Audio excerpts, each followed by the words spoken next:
We continue from the previous video having to do with the hypertechnology of ancient civilizations, and it's even written in the Ezekiel passages of the Holy Bible of the Old Testament. And a recent scientist, an engineer, constructed a spacecraft according to the details given there, and he says that it could fly. Now, what about the ancient nuclear catastrophes and the evidence of this on our Earth? This has to do with, again, with the hypertechnology of ancient civilizations. In the text of the ancient peoples, there's a description of a terrible war that shook the whole Earth. This war, which may have been the cause of the beginning of the decline of that civilization, was waged with the use of sophisticated weapons. The descriptions of the ancient texts convey the image of a conflict which caused severe destruction. That age-old conflict probably resulted in a nuclear catastrophe.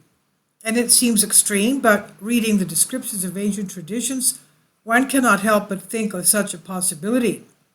References to, quote, a missile that enclosed the power of the universe, unquote, to a white light glow, and an unprecedented fire that poured everywhere, to a deadly dust that covered those who survived the catastrophe, can hardly be let go unnoticed.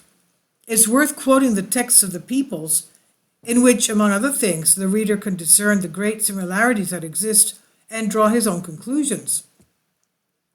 From the Theogony of Hesiod, where the description of that terrible war between the gods and the Titans is made, we transfer the following characteristic passage, quote, the land and the sea were boiling endlessly, and the Titans were enveloped in a hot breath. And as the flame went up in the sky, no matter how brave they were, the Titans were blinded. They were blinded by the white light from the lightning. Heat, unprecedented fire was pouring everywhere. And what the eyes saw and what the ears heard, it was as if the heavens and the earth were mixed, end quote.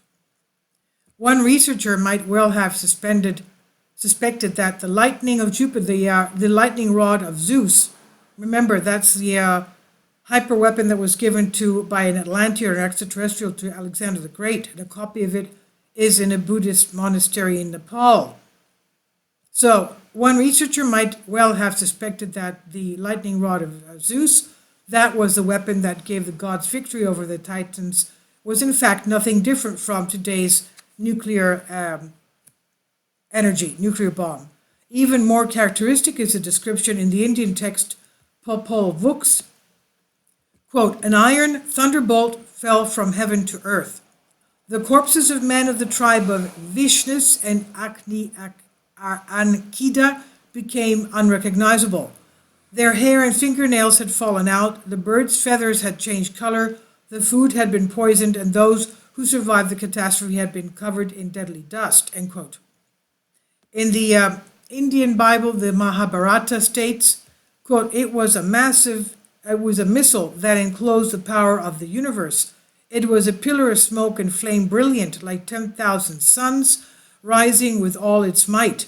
It was a new and unknown weapon, an iron thunderbolt that turned it to ashes, tribe of Brisnis and Andakas.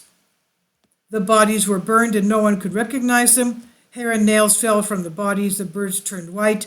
A few hours later, all the food was contaminated. To escape the fire, the soldiers fell into the rivers with their clothes and weapons. A hot wind started blowing. The universe was shrouded in heat as if it were sick with a high fever. The elephants and other war animals were struck by a force of the weapon. The water became so hot that whatever lived inside them caught fire. A fatal spear like a stick of death, it measured 3 cubits and 6 feet, endowed with the power of lightning. Intra with 1,000 eyes, devastating for all living creatures, end quote. The striking resemblance between the description of Popol Vuh and Mahabharata, as well as the provocatively similar names of the tribes Vishnus and Anchikas on the one hand and Vishnis and Nandakas on the other, led us to the conclusion that these two texts describe the same event. In another part of the Mahabharata, we read about the collision in the air of 2 weapons from above. the two weapons met each other in the middle of the air. Then the earth began to tremble along with all its mountains and seas and trees, and all living creatures were burned by the energy of the weapons and badly affected. The heavens were on fire, and the 10 points of the horizon were filled with smoke." End quote. The Old Testament description of the destruction of Sodom and Gomorrah can also be described as a mythological depiction of the sufferings of that great war. And the Lord, quote, "And the Lord rained upon Sodom and Gomorrah Phaon and fire from heaven, and destroyed the cities and all that were round about them." End quote. Another interesting element that the ancient traditions convey to us is that of the construction of the famous lightning of Zeus by the Cyclops. According to ancient Greek mythology, the Cyclops were the ones who created this invincible weapon, which they gave to Zeus to defeat the Titans. From the comments of Artemis, we read the opinion of Eratosthenes, who claimed that the conspiracy of the gods against the Titans took place in the altar where the Cyclops made the terrible weapon. Quote, "I have a cover over the fire so as not to see the lightning power." End quote. Are we talking here about a nuclear plant, the walls of which protected its workers from the lightning force, and whose scientists who would obviously wear a peculiar uniform with a helmet, which gave them a different strange image, were they named Cyclops by mythology?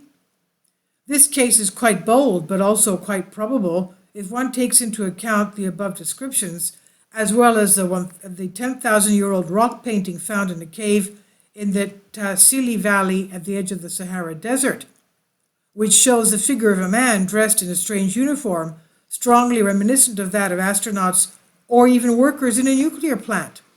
The helmet of the uniform reminds us of the description of a cyclops, as it has a round skylight on the forehead to allow vision. The destruction and the hidden remains. The complete destruction of that civilization was brought by a great flood, which was the result but also the cause of huge geological changes that upset the whole planet. The ancient texts refer extensively to that flood, but also to older floods. According to some modern theories, in 9654 BC, a stellar body struck the Earth in the Pacific Ocean, causing enormous disasters around the world. This chronology is not far from that given by Plato to Timaeus for the sinking of Atlantis. This catastrophe must be identified with what is referred to in Greek mythology as the flood of Deucalion. Deucalion is the Greek name for Noah. Deucalion means, it's a compound word meaning man of good omen. And Noah, as described in the Old Testament, means man of good omen. Now, according to a historical interpretation, in the face of the coming flood, the sages of that ancient civilization, who had predicted the catastrophe, wanted to save their knowledge for future generations. And this knowledge was either confined to some buildings that were destined to survive, quote unquote, or was rescued with their owners in some invulnerable places. Buildings in which knowledge was stored are said to be the pyramids. Egyptian tradition states that the Great Pyramid was built before the flood. Perhaps what was done at the end of the third millennium was a kind of renovation and contained the remains of lost wisdom. A manuscript of the ancient Egyptian historian Mashunhi in the Library of University of Oxford states, quote, "Surid, who ruled in Egypt before the flood, built the two great pyramids, and he ordered his priests to deposit in them all the knowledge and wisdom of his time, as well as the written texts of arithmetic and geometry for the sake of the later ones, in order to study them and to learn from them." In the Eastern Pyramid were recorded the celestial spheres, the spheres of the stars and planets with their positions and their circles, as well as the history of the past, end quote.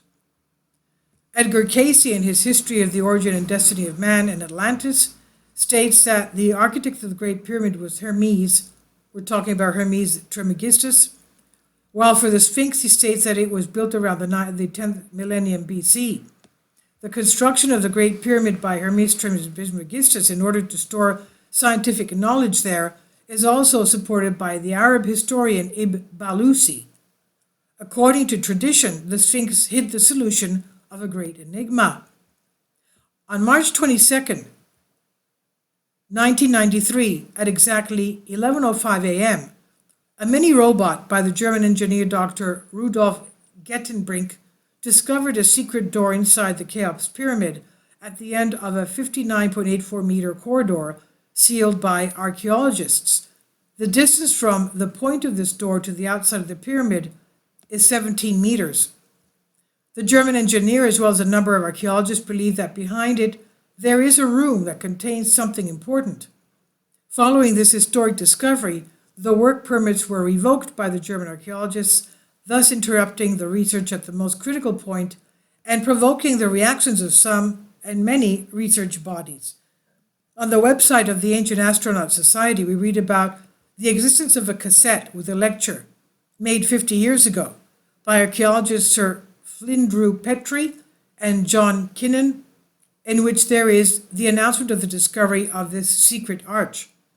Today, 5 years after the discovery of Dr. Rudolf Gettenbrick, and since the Royal Hall from which the corridors begins remains sealed, at least from mid-November, as Eric von Daniken complains on the above website, the Egyptian authorities announced that an attempt will be made to open the mysterious door.